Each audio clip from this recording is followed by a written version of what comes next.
आपसे ये कहूँ कि कृष्ण जन्माष्टमी के दिन जैसे कृष्ण जी पैदा हुए थे वैसा ही बॉलीवुड का पुनर्जन्म हुआ है, तो आप यकीन मानेंगे।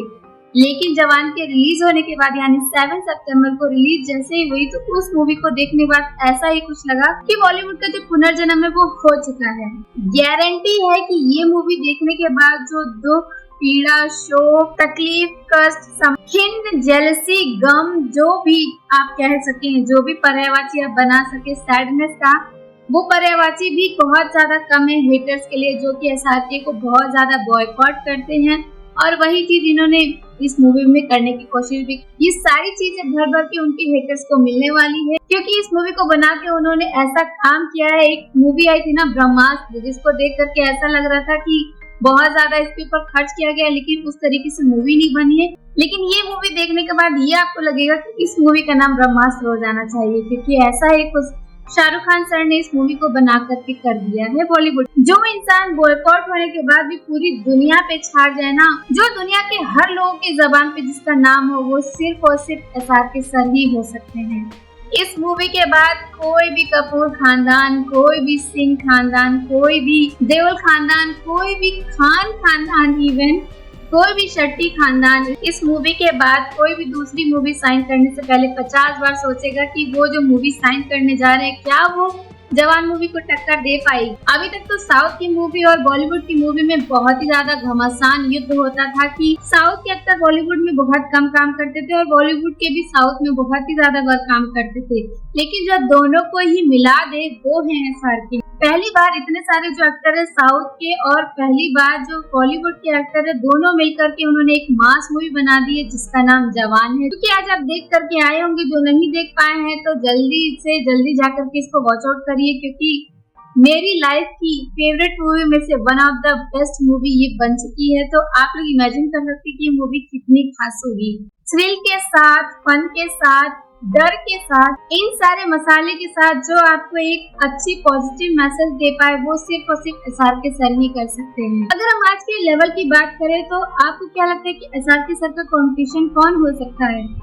घबराने की कोई भी बात नहीं, क्योंकि एसआरके सर का जो कंपटीशन है वो खुद एसआरके ही सर है, उनको कोई बीट कर ही नहीं सकता है। ये मूवी देखने के बाद मैं गारंटी ले सकती हूँ कि सब लोग घर जाने के बाद एक गिलास गर्म पानी तो जरूर पियेंगे, क्योंकि जो सीटी और तालियों की जो गड़गड़ाहट है वो पूरी मूवी देखते रहेंगे आप, लेकिन जो गड़गड़ाहट है और सीटी है वो बंद नहीं होगी एक सेकंड के लिए। इस चीज की गारंटी मैं दे सकती हूँ। अगर एक लफ्ज में आप हमसे पूछेंगे कि हु इज एसआरके, तो मैं सिर्फ और सिर्फ एक जवाब दूंगी कि एसआरके का मतलब आज के बाद से होने वाले सारे रिकॉर्ड खल्लास। कोई भी इंसान, कोई भी इंडस्ट्री उनके आगे टिकने नहीं वाली है। और अगर साउथ और बॉलीवुड एक साथ मिक्स हो जाए तब तो फिर कोई जवाब नहीं, और इस जवान मूवी ने ये चीज साबित कर दी है।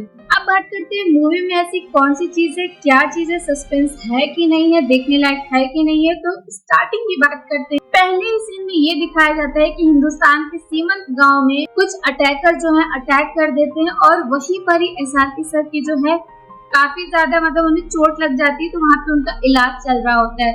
अटैकर जो है पूरे गांव में बहुत ज्यादा मारधाड़ कर रहे होते, और उसके बाद एसआरके सर की जो एंट्री होती है, कहीं ना कहीं आपको ब्रह्मास्त्र में जो एसआरके सर की एंट्री हुई थी, जैसे पवन अस्त्र में उनकी एंट्री हुई थी, उस चीज की याद डेफिनेटली दिलाने वाली है, क्योंकि कहीं ना कहीं वो इस चीज को मैच कर रहा है कि एकदम बादलों से उड़ करके एसआरके सर जमीन पे आ रहे, पूरा पट्टी से लिपटा हुआ है, लेकिन क्या खतरनाक एंट्री हुई है, माइंड ब्लोइंग। आप सीटी बजाने पर मजबूर हो जाएंगे, और जिनको सीटी नहीं बजाने आती है वो भाई ताली से अपना काम चला सकते हैं, क्योंकि तालियों की आवाज भी आपको भर भर के सुनने को मिलने वाली है। इस मूवी में आपको ये पता चलेगा कि उन्हें कुछ याद नहीं रहता बिल्कुल भी कि वो कौन है, क्या है। जैसे ही वो बोलते हैं मैं कौन हूँ, तो एटलीस्ट सर पूरा का पूरा सस्पेंस जो है वो किरकिरा कर देते हैं, क्योंकि एक बहुत बड़ा सा नेम लिख करके आता है एसआरके। मूवी के फुल स्टोरी की बात करेंगे तो स्टोरी में कुछ भी नयापन नहीं है, कुछ भी नयापन नहीं है। लेकिन आप ये जो मूवी है तभी देखेंगे,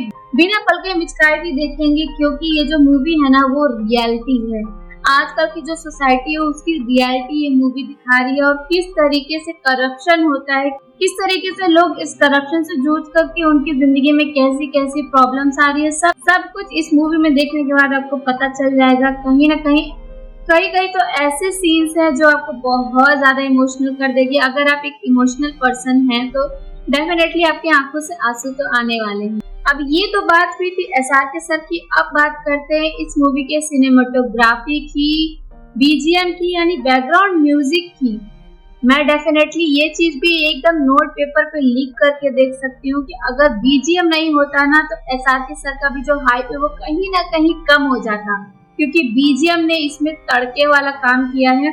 हर एक एंट्री पे, हर एक एक्शन सीन पे जो म्यूजिक चली, गूज बम्स आ जाते हैं ऐसी म्यूजिक सुन करके। डेफिनेटली गूज बम्प आ ही जाएंगे। यहाँ सिनेमेटोग्राफी की बात करेंगे तो भाई आजकल की सारी मूवीज में सिनेमेटोग्राफी इस कदर लेवल उसने क्रॉस कर दिया है कि यकीन मानिए बहुत ज्यादा सुंदर लगेगा। इतने ज्यादा आजकल सिनेमेटोग्राफी एडवांस लेवल का हो चुका है कि हर एक सीन आप एक वॉलपेपर बना सकते हैं अपने मोबाइल का। अनिरुद्ध सर के जो BGM है, बैकग्राउंड म्यूजिक है, उस म्यूजिक ने इस मूवी में हार्ट बीट का काम किया है। अगर BGM नहीं होता, बैकग्राउंड म्यूजिक नहीं होता अनिरुद्ध सर का, तो कहीं ना कहीं ये मूवी डेड हो चुकी होती। इसीलिए अनिरुद्ध सर के BGM को हम हार्ट बीट बता रहे हैं जवान मूवी। इस मूवी के बाद जो बॉलीवुड है वो अपने नए डायरेक्शन को जन्म दे, क्योंकि इस मूवी में हर एक वो मसाला है जो भी आपको चाहिए, जैसे कि दुख, उदासी, romance, fighting scene, fun event, threatening, trust, friendship और सबसे बड़ी बात है वुमेन एम्पावरमेंट। और अगर निगेटिविटी की बात करेंगे तो एवल सोसाइटी और इवल लीडरशिप क्वालिटी ने पूरी दुनिया को बर्बाद करके रखा है। इसी के बारे में ये पूरी मूवी बेस्ड है।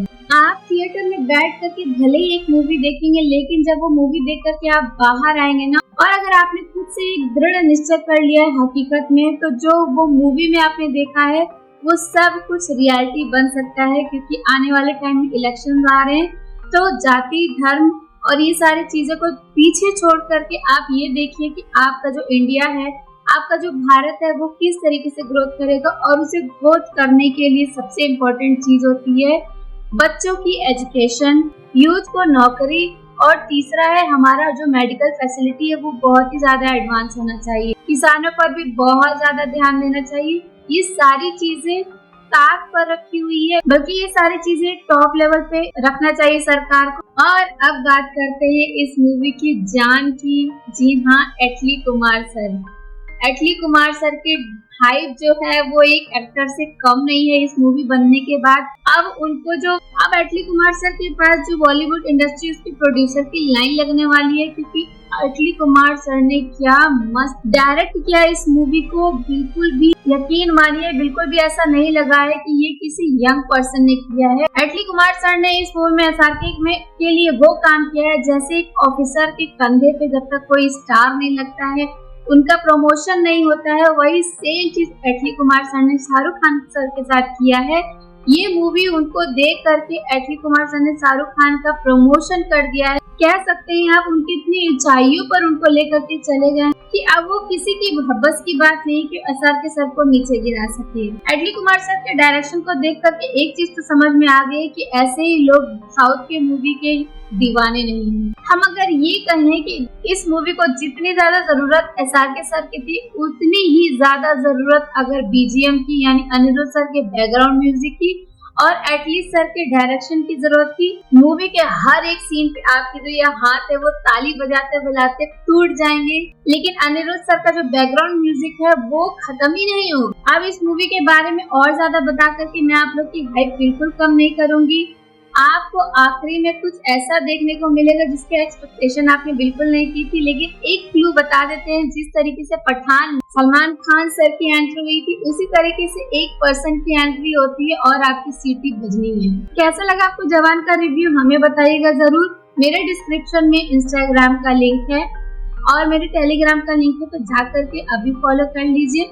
Thank you so much for watching me till last. आपने फर्स्ट डे फर्स्ट शो देखा कि नहीं, और आपको जवान मूवी कैसी लगी ये हमें जरूर बताइएगा। Thank you so much for watching me till last. Bye, take care.